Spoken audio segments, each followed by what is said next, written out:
Upaya negosiasi AS dan Iran yang masih alot membuat Trump menyatakan kesediaannya bertemu dengan pemimpin tertinggi Iran, Mojtaba Khamenei. Apakah ini benar upaya Trump untuk meredam konflik atau sinyal AS sudah hampir menyerah? Kita akan bahas bersama dengan peneliti Timur Tengah BRIN, Nostalgiawan Wahyudi, serta dosen Departemen Hubungan Internasional UNER, Muhammad Ayub Mirdad. Selamat pagi Mas Wawan, Mas Ayub.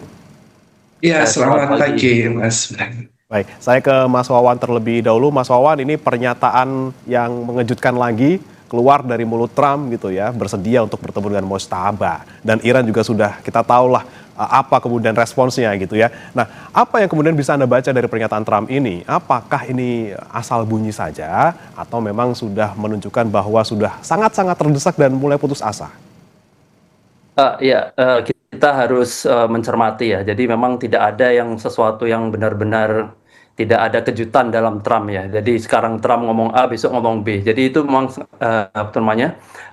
itu senantiasa terjadi dan bahkan itu yang membuat sebetulnya trust itu jarang terjadi antara Amerika dengan Iran. Dan kita melihat ya sebetulnya apa yang diajukan oleh Trump sendiri itu tidak lepas dari eh, sebetulnya ada friksi di negara kita sama ya. Jadi bagaimana Trump ingin memecah kebuntuan diplomasi dengan face to face diplomasi. Jadi kita belum lama ini melihat bahwa ada perdebatan antara Teddy dengan Dino Patijalal ya. Jadi konsepnya itu sebetulnya sama. Jadi Prabowo itu melihat bahwa tujuan diplomasi itu lebih banyak bisa tercapai oleh non formal approach. Jadi bukan dari rangkaian protokoler, tetapi banyak sekali diplomasi itu bekerja justru dari ruang-ruang yang non formal ya. Kita bisa melihat dari sejarah yang lalu bagaimana Soekarno dengan Kennedy itu membicarakan tentang dua negara itu di kamar pribadi Kennedy, dan itu suatu sebetulnya yang sangat lumrah dalam diplomasi ketika kedekatan personal itu ada. Atau bahkan apakah kita yakin bahwa antara Trump dan Netanyahu itu melakukan diplomasi atau negosiasi dengan banyak isu yang antara dua negara itu dilakukan secara benar-benar formal? Saya kira banyak rangkaian-rangkaian non formal yang sebetulnya ditautkan antara baik melalui telepon pribadi secara langsung dan tidak betul melalui protokoler yang sangat berbelit. Jadi langkah-langkah itu memberikan mereka akses yang lebih cepat karena ada kedekatan personal. Dan kalau kita melihat lebih lanjut ya, negosiasi di antara Iran sama Amerika itu selama ini selalu menggunakan pihak ketiga. Dan kita tahu ada Pakistan, Oman, dan Qatar merupakan salah satu tiga dari negara yang selama ini terlibat dalam negosiasi itu. Dan ini menunjukkan bahwa sebetulnya selama ini negosiasi yang dilakukan Iran dan Amerika itu menunjukkan pada level trust yang sangat rendah. Negosiasi selalu dengan perantara, tidak bertemu secara langsung, dan ini memang kontradiksi dengan diplomasi yang dilakukan face to face ya, yang sebetulnya secara interpersonal bisa mendekatkan dua negara. Kemungkinan pembicaraan-pembicaraan sulit itu bisa dilebur dari pendekatan-pendekatan ini. Ini mungkin yang dilihat oleh Trump, sehingga pada level ketika trustnya itu tidak terjadi, jadi pembicaraan itu hanya pada level negosiator, di mana sebetulnya di antara mereka sendiri keamanan personal itu tidak terwujud.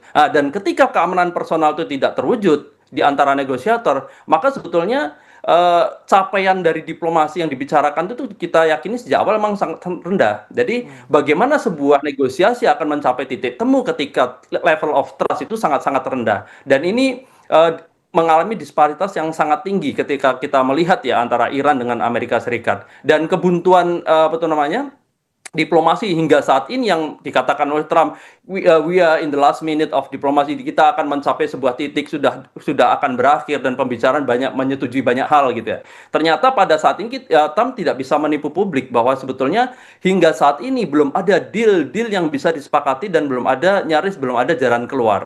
Terlebih lagi kalau kita lihat bahwa kesepakatan yang tentang Hormuz dan nuklir yang mendesak diselesaikan, tekanan energi global, popularitas Trump yang semakin menurun menjelang pemilu AS, sebetulnya terdesakan ini sangat tinggi, sehingga ini yang menyebabkan Trump kita harus mencari sebuah solusi ya, memecah kebuntuan ini dengan menemui bahwa pada titik tertentu Trump menyadari bahwa segala bentuk negosiasi dalam formal yang konsultatif dengan pemimpin tertinggi Iran. Dia ingin melangkahi itu, dia ingin mengakses langsung terhadap sumber of authority dalam Iran itu sendiri, sehingga diharapkan bahwa banyak hal yang bisa dilewati ya, sehingga pencapaian damai itu sangat tercapai. Dan itu yang sejak awal saya katakan bahwa sebetulnya saya tidak yakin bahwa perang terbuka benar-benar akan dilakukan Trump dalam waktu dekat atau jangka panjang ya. Dan pada titik ini kita melihat bahwa justru keterdesakan dari dua negara untuk melakukan perdamaian itu sangat tinggi. Dan ini yang perlu kita lihat dari pertemuan antara Trump misalnya ada nanti dengan Mujtaba Khomeini, kalau itu bisa terjadi, itu dianggap bisa menjadi win for all, jadi jalan tengah, karena mendesakkan keinginan Amerika yang tidak ada titik temu dengan tujuan nasional interest Iran dalam negosiasi ini. Saya kira ini menjadi jalan tengah. Jadi ya Iran tidak dikalahkan juga Amerika mendapatkan muka. Jadi itu sebagai juga yang mungkin saya prediksi ya, yang ingin dilakukan Trump, karena ada frustasi negosiasi yang sulit dicapai dalam waktu dekat ini. Oke, ingin shortcut gitu langsung ke pemimpin tertingginya untuk melewati segala rintangan dan kebuntuan yang selama ini terjadi. Tapi pertanyaannya saya mau ke Mas Ayub. Dengan kepercayaan yang sangat rendah di antara kedua pihak, kemudian saat ini juga negosiasi yang menggunakan pihak ketiga belum dapat apa-apa, dalam tanda kutip gitu ya, kita tidak tahu apa yang terjadi di belakang. Bisa nggak sih ketemu antara kedua orang ini, dan apakah ini kemudian menunjukkan bahwa Trump itu sudah mulai punya niat baik dalam konflik ini? Baik, ini bisa lihat sinyal yang sangat signifikan ya. Tapi harus juga dibaca dengan hati-hati. Karena Trump bukan menawarkan pertemuan tanpa syarat. Dia sudah bilang bahwa dia jika kesepakatan tercapai, dia akan siap untuk bertemu dengan Mujtaba Khomeini. Artinya ini lebih sebagai carrot diplomatik, ya ada carrot dan stick. Jadi ada insentif bagi Iran. Bukan komitmen konkret bahwa ketika Donald Trump bertemu dengan Mujtaba Khomeini, konflik antara dua negara ini akan selamanya berakhir. Tetapi Trump juga sedang memberikan insentif kepada pihak Iran ya, agar mau menyelesaikan negosiasi langsung bertemu dengan pemimpin tertingginya. Dalam gaya diplomasi Trump, kalau kita lihat, dia pernah juga bertemu langsung dengan kepala negara, beberapa negara yang Amerika Serikat anggap mereka sebagai musuh, seperti Kim Jong-un yang terjadi di Singapura. Nah, pernyataan seperti yang Trump sampaikan biasanya berfungsi sebagai pressure tool dan juga sekaligus membuka ruang muka bagi kedua belah pihak untuk maju tanpa kehilangan muka. Jadi bisa terjadi pertemuan tersebut ini. Kita harus melihat ada syarat-syarat dari Amerika Serikat. Kalau syarat-syaratnya tercapai, bisa jadi mereka berdua ketemu. Dan juga ada sejarah tahun 1972 ketika Nixon berangkat langsung ke China dan menyelesaikan konflik di antara dua negara belasan atau puluhan tahun yang waktu itu ada. Jadi ini ada dalam sejarah, kalau kita melihat Amerika Serikat juga punya pengalaman semacam seperti itu, termasuk Trump gaya diplomasinya memang langsung mau bertemu dengan pemimpin tertinggi. Jadi ada kemungkinan besar, tapi juga ada banyak tantangan yang tadi Pak Nostalgia juga sampaikan, bahwa yang paling besar itu adalah ketidakpercayaan antara dua negara tersebut ini, atau trust. Itu yang hambatan besar di antara dua negara ini yang membuat pertemuan ini agak sulit. Tapi apakah Iran mau terima pertemuan tersebut? Kemarin mereka bilang ini tidak realistis, tapi untuk karena tapi di belakang di back channel mereka juga berlangsung dalam negosiasi. Intinya ada kemungkinan besar menurut saya, tapi kalau dengan syarat-syarat yang disampaikan oleh Donald Trump, jika kesepakatan tercapai, bisa jadi mereka bertemu dua pemimpin negara. Oke, syarat dan ketentuan berlaku ini menjadi penghalangnya. Tapi masalahnya Mas Wawan, kalau kita lihat syarat dan ketentuan berlakunya ini adalah kesepakatan. Jika kesepakatan terjadi, maka kemungkinan bisa bertemu dengan Mujtaba Khomeini. Tapi Mas Wawan, jika kita melihat selama ini mungkin yang berlangsung gitu ya secara faktual di lapangan, apakah negosiasi di belakang ini, negosiasi tidak langsung ini juga sebenarnya sudah berjalan lumayan mulus atau memang tidak sama sekali tidak ada kesepakatan ataupun poin-poin yang bisa mereka setujui? Ya, jadi seperti ini ya, kita kembali pada pembicaraan antara formal dan non formal diplomasi ya. Jadi memang pada titik tertentu face to face diplomasi yang ketika dilakukan oleh cenderung dilakukan oleh presiden kita sekarang Prabowo ya. Ya itu memang salah satu bentuk untuk memecah kebuntuan. Karena kita sudah tahu bahwa selama ini negosiasi yang terjadi antara Iran dan Amerika itu cenderung non formal. Jadi bagaimana Pak Dino itu menyatakan bahwa kita bisa memaksimalkan perangkat-perangkat diplomatik ada, semua source yang kita miliki, yang kita lakukan dengan formal diplomasi, baik itu teknologi dengan Zoom, baik itu dengan perantara yang selama ini dilakukan misalnya dengan Pakistan, Oman ataupun Qatar, dengan guarantor misalnya kemarin ketika Iran untuk melakukan negosiasi itu memerlukan sebuah penjamin, yaitu merupakan Cina juga dilakukan, dan juga international institution juga bisa menjadi penengah itu. Jadi memang formal diplomasi adalah sebuah langkah-langkah yang selama ini sebetulnya sudah dilakukan dalam segala bentuk ya, dalam segala bentuk manuver, di mana kalau saya lihat memang dalam ketika trust ini ya, trust antara Iran dengan Amerika pada titik yang sangat rendah dan kita juga pesimis dengan adanya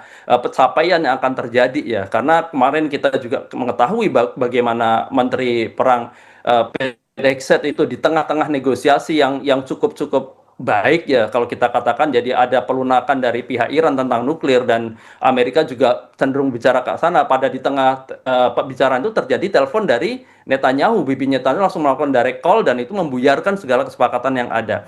Dan ini yang kita dari awal kita analisa ya memang rapuhnya di situ. Jadi ketika diplomasi itu dilakukan dengan titik trust yang sangat rendah, apalagi itu dilakukan pada formal diplomasi yang tidak secara direct misalnya Zoom atau segala macam ya, kita masih menggunakan perantara dan ketidakyakinan yang cukup tinggi, itu yang sebetulnya membuat kita agak pesimis ya. Dan kita juga melihat bahwa dalam logika rasional politik luar negeri, diplomasi face to face itu merupakan salah satu sebetulnya shortcut yang memang benar kita lakukan untuk memecah kebuntuan itu. Syarat-syarat yang dilakukan Trump itu saya kira itu sebagai salah satu pancingan ya, dalam arti dia perlu menjaga marwah Amerika sebagai negara superpower ya, dalam arti dia tidak hanya memberikan nothing tulus itu saja, tapi di balik itu saya yakin bahwa Trump sangat membutuhkan itu gitu. Waktu-waktu Trump tidak banyak, mereka mempunyai waktu yang cukup sempit untuk apa namanya menyelesaikan ini, karena ada langkah-langkah ke depan yang harus dihadapi Trump dan politik luar negeri. Kalau dia tidak bisa misalnya facing to the apa namanya pemilu ke depan ya, pemilu perantara depan, dia juga lost dalam politik dalam negeri Amerika ya, dia juga tidak bisa menjadi presiden berikutnya, dan ini juga kita sayangkan sebetulnya. Jadi memang untuk saat ini kita melihat bahwa Trump tidak memiliki waktu yang cukup ya, jadi terobosan-terobosan diplomatik itu harus dilakukan. Bagaimana pergeseran diplomatik Amerika, dulu Pete Hegseth, sekarang menampilkan lebih banyak Marco Rubio ya, jadi mana pendekatan Marco Rubio itu lebih negosiastik dibandingkan yang Menteri Perang yang kemarin, dan itu merupakan sebuah arah sebetulnya yang diinginkan ya. Dan dari awal kalau kita melihat ya, dalam kerangka formal diplomasi ada satu anomali ya yang luput kita cermati ya. Sebetulnya kalau kita cermati dari awal, perang Amerika-Iran itu adalah perang 3 negara, bukan 2 negara. Tetapi negosiasi dari awal selalu dilakukan oleh 2 negara. Karena itu saya sering mengatakan bahwa potensi duri dalam daging, bahwa manuver-manuver politik yang dilakukan oleh Israel sangat memicu dan sangat merapuhkan negosiasi yang sedang terjadi. Dan itu hal yang wajar ketika Trump marah-marah, ketika bagaimana rumitnya dia, keterdesakan dia, frustasi diplomatik dia ketika menghadapi Iran. Di tengah-tengah itu gencaran serangan Israel ke Lebanon cukup intens, dan itu mengacaukan.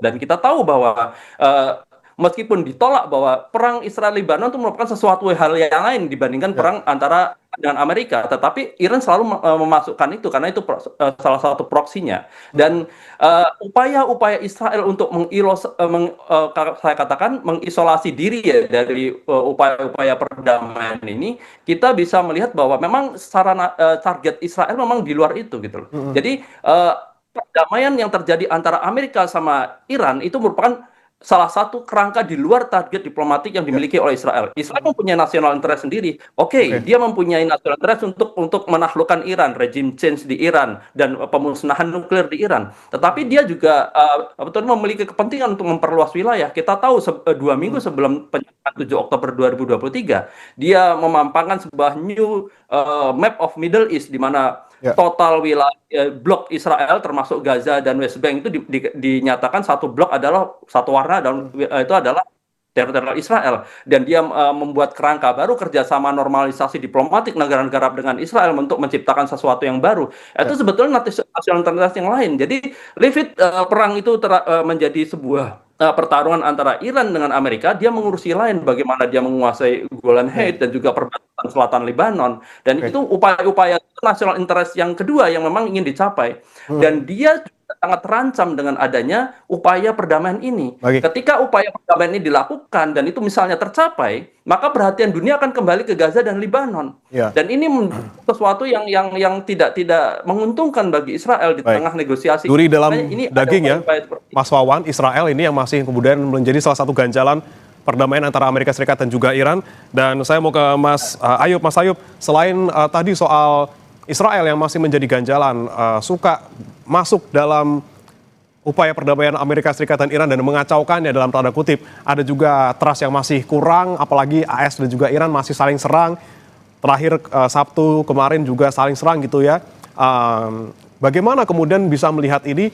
Amerika Serikat bakal nunduk gitu, paling nggak nunduk sedikit lah untuk bisa membuka negosiasi dengan Iran. Apalagi kemarin ketika kampanye di Wisconsin, ini Trump berjanji akan mengakhiri perang dengan Iran. Bakalkah Trump ini menundukkan kepala sedikit paling tidak untuk bisa bertemu dengan Iran untuk bernegosiasi? Nah, menurut saya ada dua kemungkinannya atau dua skenario, bisa negosiasi ini deal atau bisa gagal. Nah, yang pertama ini jika berhasil,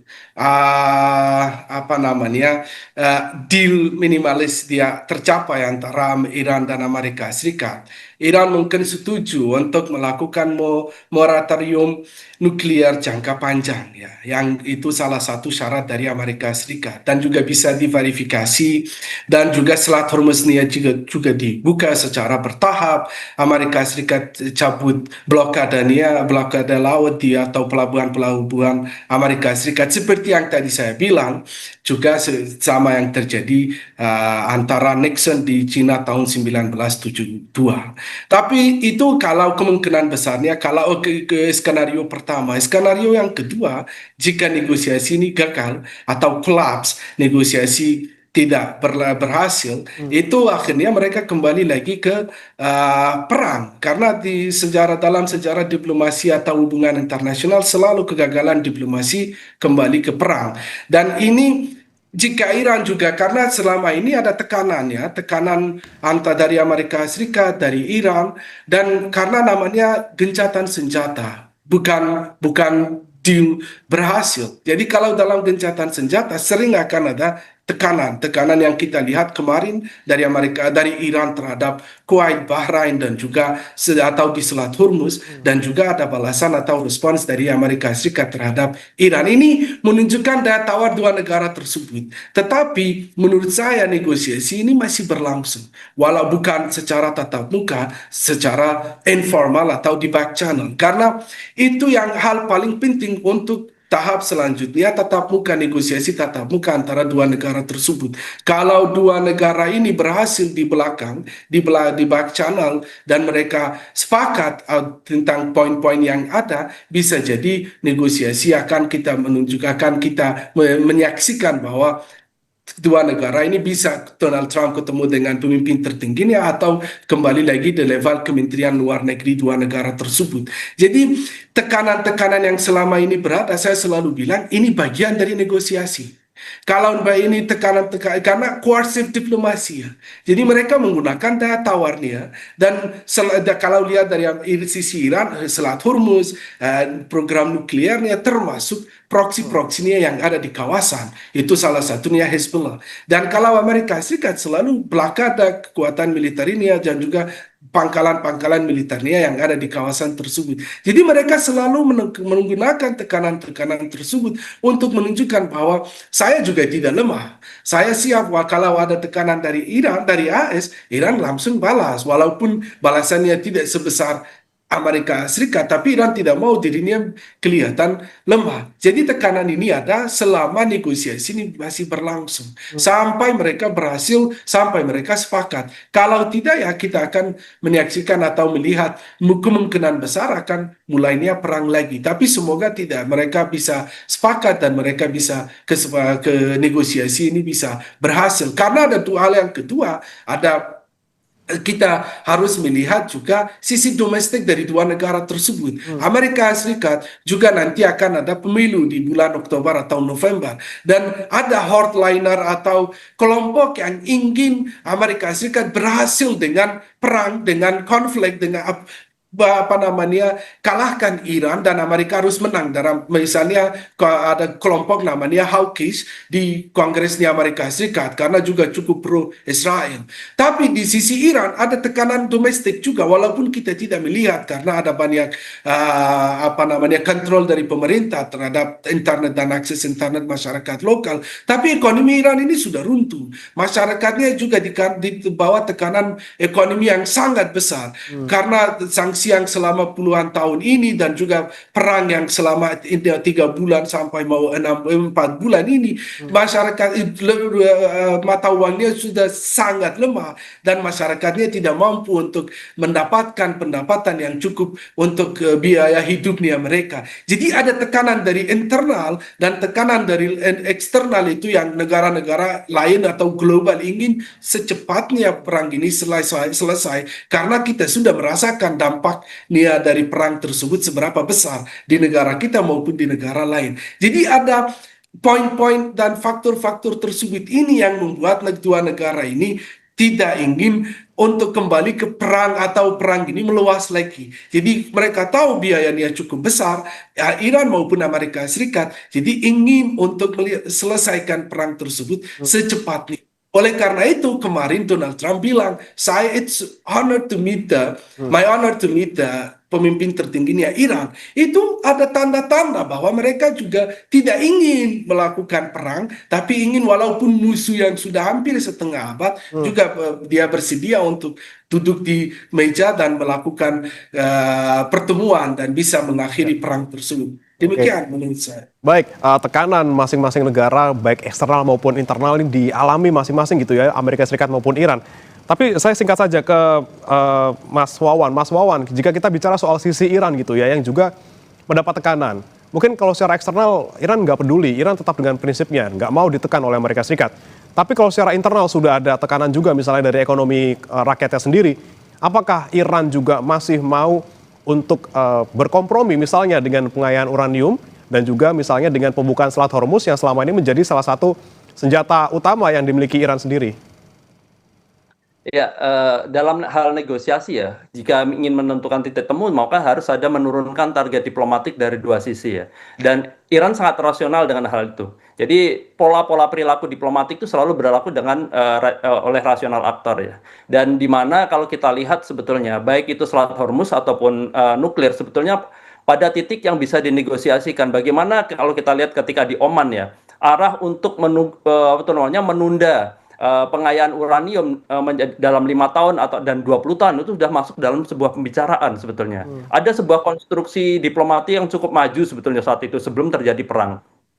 Namun Iran juga sangat menyadari bahwa sebetulnya dari awal taktik-taktik diplomatik dari Amerika sama Israel itu seragam ya. Bagaimana kita tahu ketika ada gencatan senjata antara Israel dengan Hizbullah waktu itu. Tapi pada sisi lain Israel tetap menyerang Gaza. Jadi politik dua kaki itu juga terjadi ketika ada pembicaraan yang cukup positif dari Oman, ketika ada di Oman, maka penyerangan itu tiba-tiba terjadi dan itu memang yang membuat trust itu pada level yang terendah. Namun pada akhir-akhir ini kita melihat ya bahwa Trump mencoba untuk melokalisir peran-peran dari Israel dan ini juga sangat disadari oleh Iran ya, di mana sekarang untuk target politik dari dua negara ini cukup berbeda. Bagaimana Trump ingin bernegosiasi dengan regime change yang tidak tercapai, nuklir mungkin targetnya bisa diturunkan, dan juga Selat Hormuz yang mungkin bisa dibicarakan lagi ya, tetap free tetapi kontrol, misalnya pengawasan AIS-nya berada di tangan Oman sama Iran misalnya seperti itu. Dan pada titik yang lain Israel pada titik diplomatik yang belum bisa berubah. Jadi upaya untuk pemusnahan nuklir dan regime change sesuatu unnegotiable bagi Iran. Dan ini yang perlu kita cermati ya.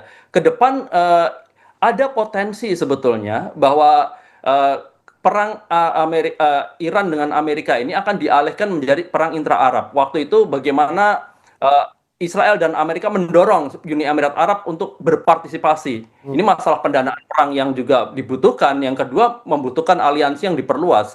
Dan Uni Emirat Arab secara rasional menolak hal demikian dan tidak terlepas dari perjanjian itu. Sekarang yang dilakukan Israel juga sama sebetulnya. Sekarang menarik pemerintah Libanon untuk melakukan perjanjian gencatan senjata damai, tetapi tidak melibatkan Hizbullah. Dan ke depan kemungkinan besar ini juga akan diarahkan menjadi perang intra konflik antara Hizbullah dengan militer Lebanon sendiri. Kita bisa tahu bahwa sebetulnya Hizbullah sekarang mempunyai kekuatan militer di luar kekuatan militer dari Lebanon itu sendiri. Dan ini menjadi salah satu kerangka yang sebetulnya perlu kita cermati ya, karena keretakan politik di politik konvensionalisme di Lebanon itu sangat kentara, di mana pembagian kekuasaan itu bukan berdasarkan pemilu seperti yang dilakukan demokrasi di Indonesia, tetapi berdasarkan pembagian sektarianisme. Presiden dari Kristen Maronit, Perdana Menteri dari Sunni, sedangkan Ketua Parlemen itu dari Syiah. Ketua Parlemen mempunyai ikatan yang kuat dengan Hizbullah, dan Hizbullah mempunyai kekuatan militer sendiri di luar itu. Dan ini yang